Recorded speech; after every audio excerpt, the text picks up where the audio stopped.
Hai guys, welcome back to Raul Chess. Apa kabar sobat pencinta catur? Semoga kalian di sana sehat dan sukses selalu pastinya. Saya selalu mendoakan. Amin ya robbal alamin. Kalian pasti sudah tertawa, terbahak-bahak ya membaca judul dari video ini, bermain catur seperti komputer. Nah, mungkin kalian juga penasaran, wah ini RL Chess mau ngajarin kita main catur seperti komputer atau mau ngajarin kita bermain dengan engine? Well, teman-teman, saya tidak punya kemampuan sehebat itu untuk bermain seperti layaknya komputer. Kalau misalkan saya punya kemampuan itu, pasti saya udah tantangin Magnus untuk perebutan gelar juara dunia. Nah, sebenarnya apa sih yang pengen saya buat dalam konten video kali ini? Ya, saya ingin teman-teman untuk mengimprove skill kalian. Jadi, saya ingin ajak teman-teman untuk meningkatkan skill kalian. Kalau biasanya saya buat video tentang analisa catur, nah video kali ini akan berisi tentang keindahan-keindahan dalam permainan catur, dan keindahan itu akan didapat kalau teman-teman mau meluangkan lebih waktunya untuk berpikir secara mendalam dalam puzzle-puzzle yang sudah saya siapkan. Nah, kita sama-sama challenge ya. Saya akan challenge teman-teman untuk menemukan langkah-langkah terbaik dalam diagram yang sudah saya siapkan. Langsung saja tanpa basa-basi, kita gaskan. Nah, by the way teman-teman, kalau kita main catur itu akan lebih indah ya kalau kita menemukan langkah yang orang lain tidak bisa temukan, atau langkah evaluasi yang mendalam banget. Sampai bahkan kadang kita nggak percaya, wah gila gue bisa kalkulasi seperti itu luar biasa banget. Pasti teman-teman pernah ngalamin kan? Nah, di konten kali ini kita akan sama-sama nih menebak langkah apa yang terbaik. Ya, di diagram yang pertama ini ada partai Sovalova Polina, pecatur perempuan dari Rusia. Dia merupakan tim Olimpiade dari Rusia yang memenangi medali emas ya di tahun 2021 di Olimpiade catur online seluruh dunia. Lawannya ini Erwin Elami, pecatur dari Belanda, teman-teman. Nah, ini posisinya pada turnamen Tata Steel tahun 2022, Tata Steel Challengers, teman-teman.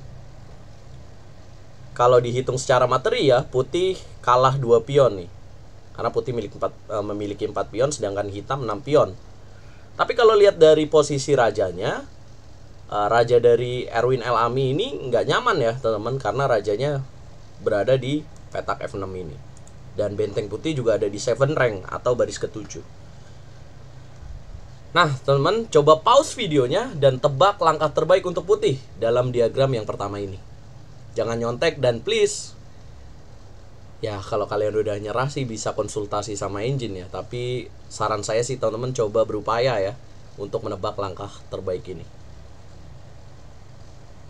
Dan tebaknya jangan cuma satu langkah, tapi juga dengan full evaluasi sampai benar-benar putih bisa menang. Wow, selamat jika kalian bisa menebak langkah Menteri B4. Anda luar biasa. Dan hitam menjawab dengan Menteri makan benteng. Nah, ini sulit banget ditemukan ya, langkah Menteri makan pion petak B4 mengorbankan benteng di petak A1. Terlebih posisi kalau kita jadi pemain putih, kita belum buka love nih, jadi kita takut banget pasti kan. Ini yang jadi sebuah beban buat putih, karena ancaman skakmat di baris bawah juga bahaya kan. Tapi ternyata Menteri makan pion B4 ini sebuah langkah yang paling benar, teman-teman. Tujuannya apa? Tujuannya adalah untuk Menteri A7 dan Menteri F4. Ya, setelah Menteri makan A1, makan benteng skak, dan ditutup dengan gajah D1. Ya, sekarang hitam mesti memikirkan 2 langkah ancaman dari Menteri putih.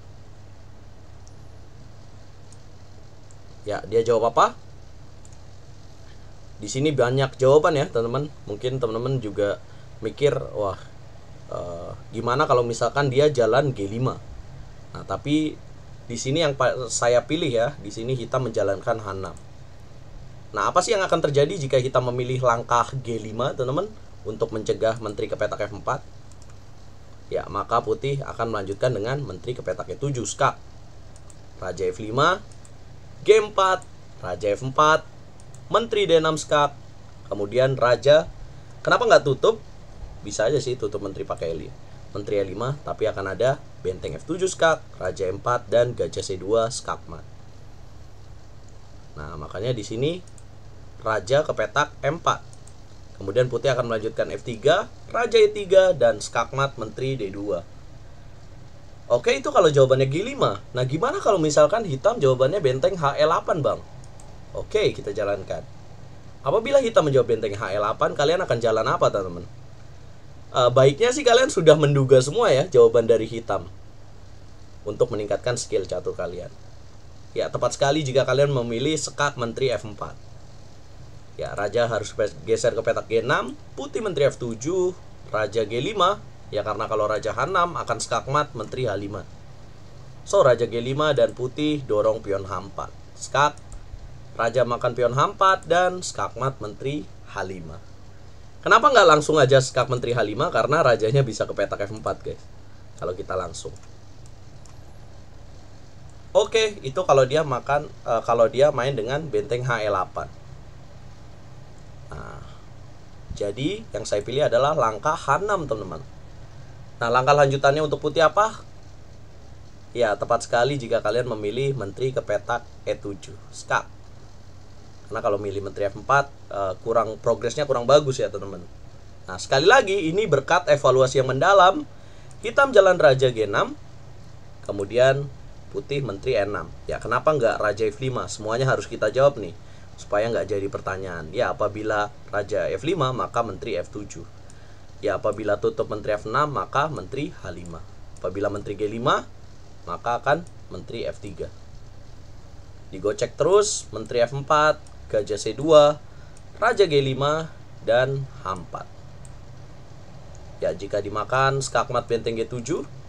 Jika raja H4 maka G3. Ya, jelas ini akan menang untuk putih. Lalu bagaimana jika ditutup dengan G5? Apa jalan putih? Gajah C2. Raja E5 maka akan menteri E2. Raja F4 dan putih akan skakmat dengan pion. Nah, semuanya akan saya jelaskan, teman-teman, supaya teman-teman gak jadi pertanyaan. Nah, video ini mungkin akan panjang ya, tapi ilmunya video ini isinya daging semua sebenarnya. G3. So, setelah menteri E7 maka dia jalan raja G6, guys, yang paling bagus untuk hitam. Nah, putih jalan apa? Nggak bisa makan G7 karena ada penjagaan dari menteri. Nah, nggak bisa gajah C2 karena ini sedang dalam posisi pinning.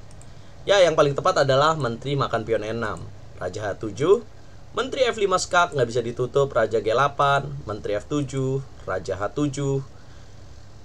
Nah, ini langkah yang paling luar biasa banget. Seperti engine, langkahnya adalah benteng ke petak D6.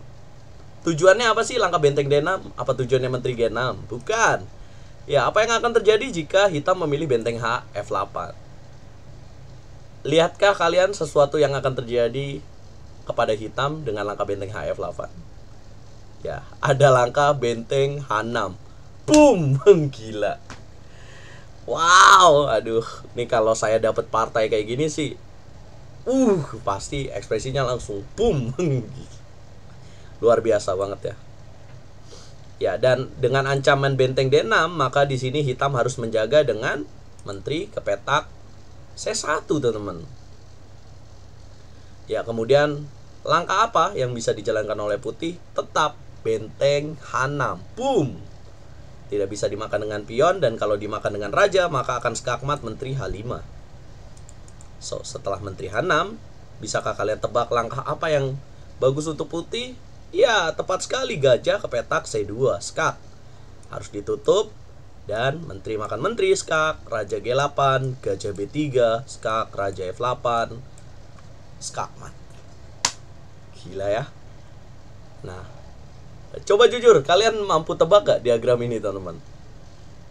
By the way, buat kalian yang gak bisa nebak, sama seperti saya, kalian jangan marah dulu, teman-teman. Kenapa? Karena dalam partainya Sofalopopolina juga gak bisa temukan langkah akurat tadi, menteri makan pion B4, guys. Jadi santai aja.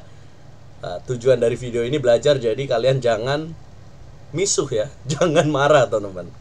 Oke, karena pada kenyataannya di partainya Sofalopopolina melewatkan kesempatan ini dan dia jalan menteri D1.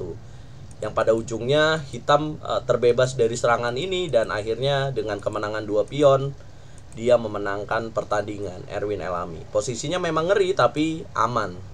Jauh lebih aman seperti yang kita analisakan tadi. Nah, ini posisinya aman, dan kemudian dia menang dengan keunggulan 2 pionnya ini. Ini posisi yang pertama. Udah siap untuk lanjut ke next video teman-teman, ke diagram berikutnya. Langsung saja tanpa basa-basi. Nah, ini kalau tadi kita bahas partai tahun 2022, kita bahas yang gampang-gampang dulu lah. Ini levelnya saya rasa sih kalau ada 100 orang yang nebak, level elo rating 2000-an bisa kali ya menjawab ini. Nah, ini dari partai legenda catur Adolf Anderssen berhadapan dengan Berthold Suhle. Nggak tahu nih Berthold Suhle siapa, tapi Adolf Anderssen ini salah satu Grandmaster legendaris dunia, teman-teman. Ya, memegang buah putih. Bisakah kalian tebak langkah apa yang harus dilakukan Adolf Anderssen dalam posisi ini? Coba pause videonya dan evaluasi secara mendalam sampai putih menang. Ya, luar biasa sekali buat teman-teman yang menjawab dengan Menteri makan G7. Boom. Ya, perhatikan semua perwira putih karena di sini ada bantuan gajah di petak B2 dan benteng di petak G1. Lalu makan kuda, benteng G7 skak, Raja H8. Wah, ini matinya gimana, Bang? Gimana supaya bisa dapat kemenangan? Ya, selamat jika kalian memilih benteng G8. Boom. Double skak harus dimakan. Benteng G1 skak, tidak ada yang bisa menutup, harus ditutup dengan menteri. Makan dan checkmate. Gimana teman-teman? Ya, kayaknya ini masih gampang lah ya buat kalian. Nah, kita lanjut lagi ke diagram berikutnya. Ya, kadang-kadang kalau dari partai Adolf Anderssen ini kita belajar bagaimana memanfaatkan kekuatan gajah ya teman-teman untuk menyerang. Oke, kita lanjut ke partai berikutnya antara Denis Kismatulin 2653 berhadapan dengan Pavel Eljanov. Ini dalam kejuaraan Eropa di tahun 2015. Nah, teman-teman, bisakah kalian tebak langkah terbaik untuk putih? Ini langkahnya sih ya, saya kasih clue, ini langkahnya luar angkasa banget ini. Ini kalau kata Ariel, waduh ini langkahnya luar biasa. Enggak ya teman-teman. Tapi kalau menurut gue ini langkahnya luar Bekasi. Ya karena kan Bekasi luar bumi ya. Dan langkahnya ini kenapa judul videonya cara bermain seperti komputer? Karena langkah berikut ini hanya akan ditemukan oleh pemain catur yang benar-benar berpikir dalam banget, teman-teman. Inilah keindahan catur. Jika kalian mampu temukan langkah terbaik, evaluasi mendalam, maka kalian akan temukan langkah-langkah yang unbelievable. Bukan unbelievable ya. Kalau unbelievable mah permen. Nah, ini langkahnya apa, teman-teman? Pause videonya dan tebak. Bisa juga ini bangunan-bangunan ini buat soal ya, buat teman-teman kalau misalkan lagi di tongkrongan. Nah, coba nih tes teman-teman kalian jawab diagram-diagram yang RL Chess siapkan ini. Langkahnya apa, guys? Langkahnya Raja G1, Gils. Raja geser ke petak G1. Ini aduh, manusia-manusia terpilih doang yang bisa nebak langkah Raja G1. Ya kalau secara logika ya, kita ngapain buang benteng itu? Udah tahu kita dalam posisi seperti ini ya. Nah, ini Raja G1 ternyata ada evaluasi mendalam. Menteri makan benteng, Raja H2. Ya, ternyata putih memilih mengamankan rajanya untuk mencari raja lawan. Ya, benteng makan pion promosi, petak C6, dan putih menteri E7 skak. Kalau dari susunan atau materi buah sih, putih miliki 4 pion, hitam tadi 5 pion sama 5 pion ya seimbang, cuman hitam punya pion promosi juga dan putih juga punya pion promosi. Sebenarnya seimbang, tapi letak raja hitam ini yang jadi menarik. Ya, setelah menteri E7, Raja H6, putih menteri F8 lagi skak. Raja G5 dan barulah merubah menteri makan pion F7. Tujuannya apa? Skakmat menteri F4. Ya, gimana kalau misalkan hitam menutup, teman-teman? Benteng F6. Ya, putih melanjutkan dengan F4. Kemudian raja ke petak H6. Kenapa nggak ke F5? Ya, jika memilih ke petak F5, maka akan skakmat menteri D5. So, Raja H6 sebuah langkah yang harus dilakukan. Kenapa nggak memilih Raja H5? Ya, karena akan mati menteri H7. Ya, Raja H6, putih jalan menteri F6, dan menteri E2 hitam. Kemudian menteri F8 skak, Raja H5, kemudian menteri G7, ancam pion H7, H6, menteri E5, Raja H4. Kenapa nggak ditutup? Karena kalau ditutup ada menteri E8 skak, Raja H4, dan akan menteri G6. Ancaman mati. Ya, apabila G F4 maka menteri H6, menteri H5, dan menteri F4. Tutup akan mati juga. So, setelah menteri E5, Raja H4 Pavel Eljanov, Denis Kismatulin, menteri F6 skak, Raja H5 kembali lagi, dan F5. Memaksa, dan pion G makan F5, menteri F5, Raja H4. Langkah kunci dalam partai ini adalah menteri ke petak G6. Ya, dia makan pion di petak H6 dan selanjutnya akan menteri F4. Checkmate seperti tadi. Bisakah kalian tebak puzzle ini, teman-teman? Dari Denis Kismatulin berhadapan dengan Pavel Eljanov. Oke, kita next ke puzzle berikutnya. Nah, ini puzzle dari partai terbaru juga. Partai tahun 2022 dari turnamen Tata Steel di level Master, berhadapan dengan Anies Giri. Teman-teman, bisakah kalian tebak langkah terbaik untuk putih di sini?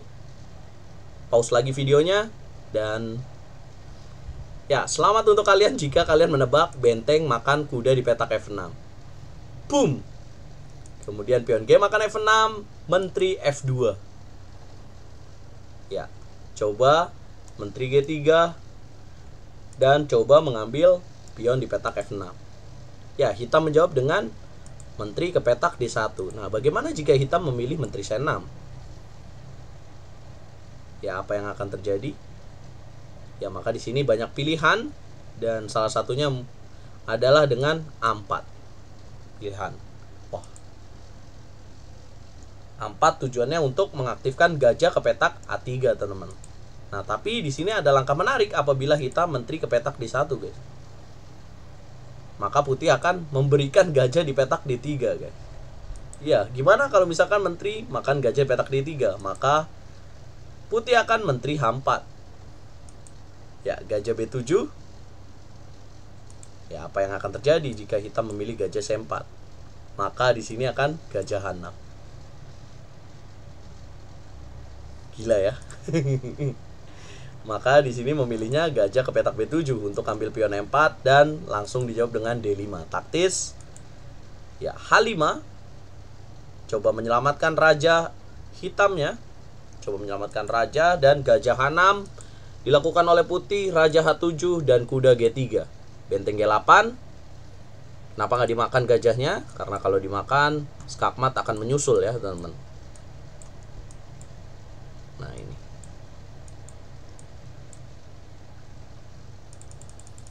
Maka di sini dia memilih benteng G8. Menteri H5, benteng makan kuda, dan pion makan benteng. Kemudian menteri M4 dan menteri F7.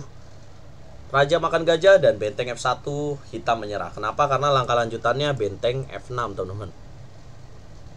Lagi dan lagi ini bisa didapatkan dengan evaluasi yang mendalam. Karena apa? Karena pada faktanya Anies Giri tidak melakukan langkah ini. Di partainya dia memilih langkah benteng ke petak B1, teman-teman. Kemudian tidak mengambil benteng F6 karena selanjutnya hitam langsung menjaga dengan menteri C6. Ya, walaupun ujungnya Jordan Van Foreest pada ujungnya menang melawan Anies Giri dan dia tidak memilih benteng F6 tapi benteng B1, teman-teman. Nah, puzzle yang terakhir ini adalah puzzle Jordan Van Foreest melawan Anies Giri. Ini yang terjadi ketika Jordan Van Foreest melewatkan kombinasi benteng F6 tadi, teman-teman. Nah, bisakah kalian tebak langkah kunci kemenangan dari Jordan Van Foreest berhadapan dengan Anies Giri? Duel dua pecatur Belanda. Ya, kalau kalian masih ingat, jawabannya adalah benteng ke petak H3. Ya, kenapa nggak kuda G6? kalian mungkin akan terpancing ya. Jika memilih kuda G6 maka akan dijawab H6. Kemudian apabila menteri H6 maka akan dijawab benteng H7. Ancaman. Ya, jadi yang paling benar di sini adalah benteng H3 dulu untuk menghindari ancaman itu. Benteng H3 dan gajah H3. Kemudian putih melanjutkan dengan D7. Ya. Benteng F8, kuda G6, H6 dan menteri H6, raja G8 dan menteri G7. Jordan Van Foreest menang atas Anies Giri, teman-teman. Oke teman-teman, itulah video kali ini. Dan like kalau kalian suka, dislike kalau kalian nggak suka. Dan coba jujur kalian mampu tebak berapa langkah teman-teman. Well, every chess master once beginner ya, kalau kata quotes di atas. Yang artinya ya untuk jadi master, dahulunya juga para master itu pernah menjadi orang yang biasa aja ya, amatir gitu. Tapi dengan semangat dan belajar terus-menerus, tentu kita akan jadi master, teman-teman. Gimana langkah-langkah tadi? Di luar ekspektasi kalian? Di luar evaluasi kalian? Sama, teman-teman. Gila, langkah-langkahnya unbelievable banget ya. Gak percaya dan amazing banget. Benar-benar menguras otak banget tema-tema puzzle-nya. Kalau kalian benar-benar coba menjawab ini. Nah, saksikan lagi konten-konten video menarik dari RL Chess. Dan coba request konten apa yang pengen kalian tonton di YouTube-nya RL Chess. Dukung terus percaturan Indonesia, dukung terus RL Chess, Catur Yes, Indonesia Jaya. Kalau kita lihat engine menemukan langkah akurat itu udah biasa. Dan kalau melihat engine menemukan langkah spektakuler itu udah biasa. Tapi kalau lihat manusia yang tanpa bantuan engine menemukan langkah akurat, itu baru luar biasa. So, terus semangat dan terus lakukan hal positif, terus menikmati proses, teman-teman.